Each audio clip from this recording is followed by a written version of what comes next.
All right, associates, carrying on your first month.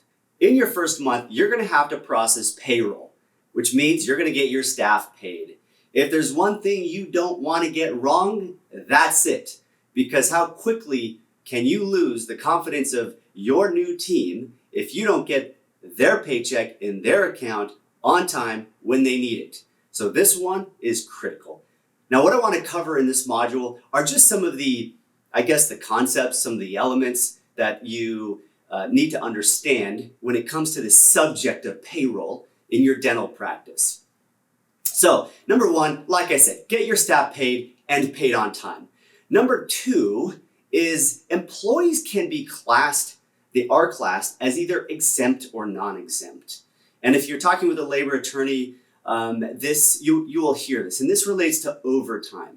They're either exempt from having to pay overtime, or they're not exempt from overtime, and you have to pay them if they work overtime hours. Now, every state has different overtime laws. In California, by default, it's 8 hours in a day. So if somebody works 9 hours in a day, even though they work less than 40 hours in a given week, you have to pay that 1 hour of overtime because it's on a daily basis. Some states, as far as I'm aware, are on a weekly basis. So you need to understand what the overtime laws are in your state, and you can talk with a labor attorney for that.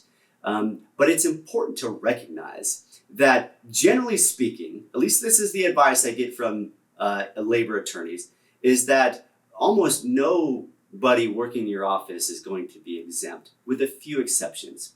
A dentist, if you have an associate in your office, they can be exempt as a professional. I've seen that in pretty much every state. In fact, I've never really seen overtime ever paid for a doctor.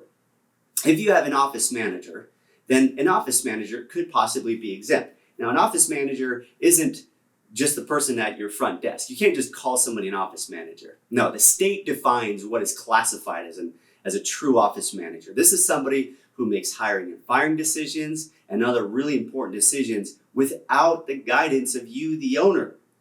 And that's a tall order because that's not happening in most dental offices. So by most definitions, an office manager is not considered exempt.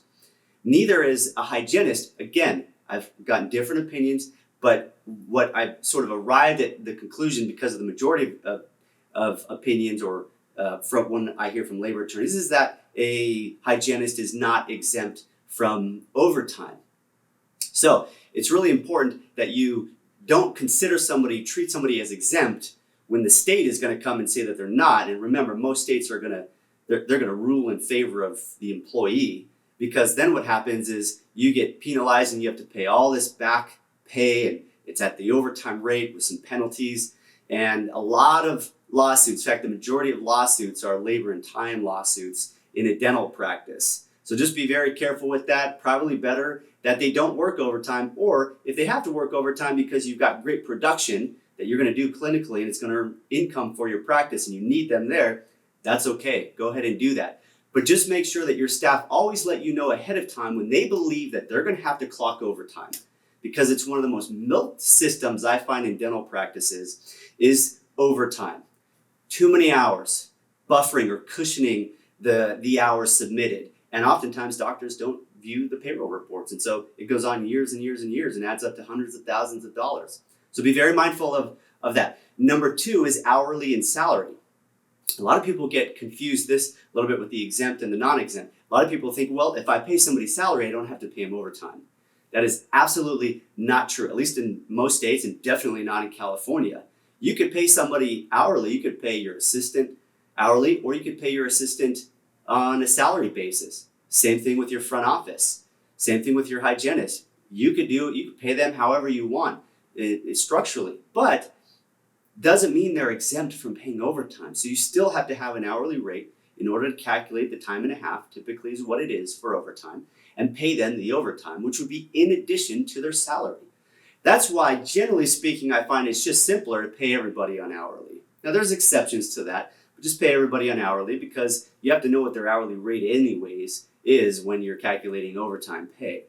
Consult with the labor attorney on a lot of this. This is just my experience in interacting with dentists and dealing with the HR issues that they deal with and talking with labor attorneys and whatnot.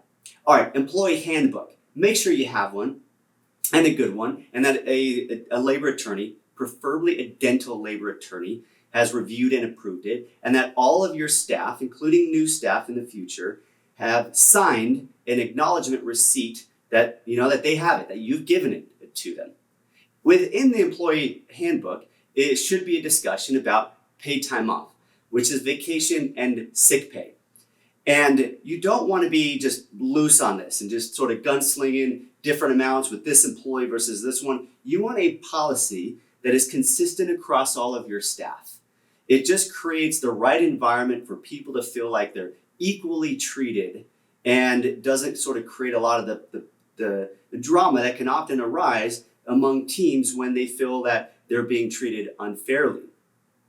So make sure you have a good policy on what your vacation and sick time is, how it accrues. I highly recommend you allow it to accrue over time rather than getting a lump sum of hours. Let's say it's 80 hours or 2 weeks, a lump sum at on the first of the year, because then if they leave or quit on the third of the year, you owe them that amount because it's showing up on their payroll information that they have that much accrued, that much vacation pay that has not been paid.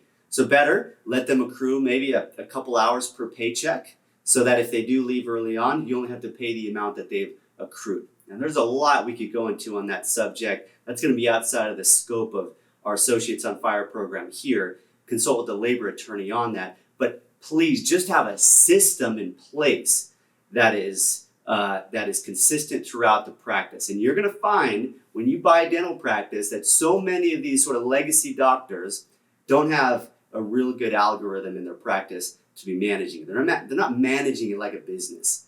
They're just managing it sort of very, very loosely. All right, next are direct deposits versus manual checks. Please move to direct deposits and get away from manual checks. Anything where you can just sift out all of the manual, unnecessary work, like writing a bunch of checks every 2 weeks, is really, that's just almost goes without saying. And yet I still see a lot of practice where they're handwriting all of their payroll checks. So beyond direct deposit, next is you need to have a time between the end of the pay period and when the checks are deposited or the direct deposit lands in your staff's personal checking account. Because because you need time to aggregate the hours, give it to the payroll company needs time to process it, and then the banks usually need 2 business days or 3 business days in order to make the direct deposit. And so I recommend that you have a week. So for example, you might have the end of the pay period on the 8th of the month with the direct deposit to be scheduled on the 15th of the month. Problem is, sometimes when you go to buy a dental practice, is the doctor's been having only a day or 2 in between, especially if they're handwriting checks, and now you got to go create a week, and that first paycheck from the staff is going to be smaller because you had to create that week gap between the end of the pay period and the direct deposit date. They just have to bite that bullet. You just got to deal with that. You got to get your systems right on day 1. So I recommend that week. The second payroll of the month, you could have it end on the 23rd with the paycheck being deposited on the last day of the month or the business day beforehand, which is the next bullet point here. I recommend payroll on the 15th and the last day of the month or the business day before. Now, here's a really important concept. As you saw in my prior module, I recommend you file as an S corporation. As a corporation, you have to pay yourself as an employee. And the way you structure your own payroll has a significant effect on what happens with your taxes, with your budget, with your 401k, when you eventually have a 401k. So have a good system, meet with your CPA around how you want to design your own payroll for you. Lastly, I want to talk about the process of submitting payroll. Payroll is one of the most common areas where embezzlement occurs. And it's also one of the reasons why labor cost, which should be around 27 to 28% for a general dentist, ends up being 35% or 40%, is because the doctor doesn't have a good visibility on the payroll, and it's often wrong, manipulated, or embezzlement even occurs by excessive hours that were never actually worked. So here's the process I recommend. Number 1 is you have a trusted team member assemble the hours and enter them into the payroll system. But they don't process it yet. Instead, once they're done, they provide a report typically called a pre-processing payroll report. And they give it to you to review. I do the same thing here at Practice CFO. I get this report and I can see everybody's name and the company and the pay for that pay period. And honestly, it doesn't take me more than 3 minutes.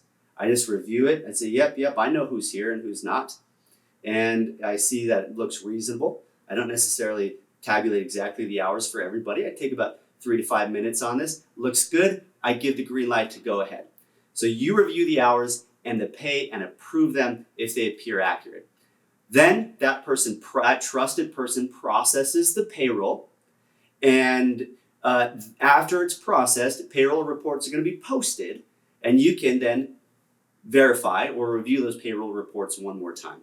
Now that's important because if you just review it before payroll is processed, numbers could be changed and you would never know about it. That's why you need to review it after as well. The single most important thing is that your front office or this trusted team member knows that you have eyes on it. You are looking, because statistics have shown that when people believe that somebody else is looking, that prevents the vast majority of errors. Of fraud.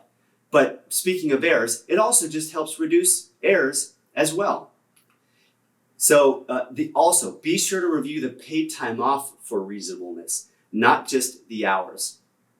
Have a strong payroll platform. Typically a strong one will use technology to force this workflow so it's not a manual process. And a lot of payroll companies have the ability to create all of this digitally, so there's no paper printing or anything like that. Your payroll is vital in your practice. Please understand the way the payroll system works. Know that labor is going to be your biggest cost structure, so you want to have a good grip on what's happening. Review it well and have a good platform to run it for both your sake and the sake of your staff members.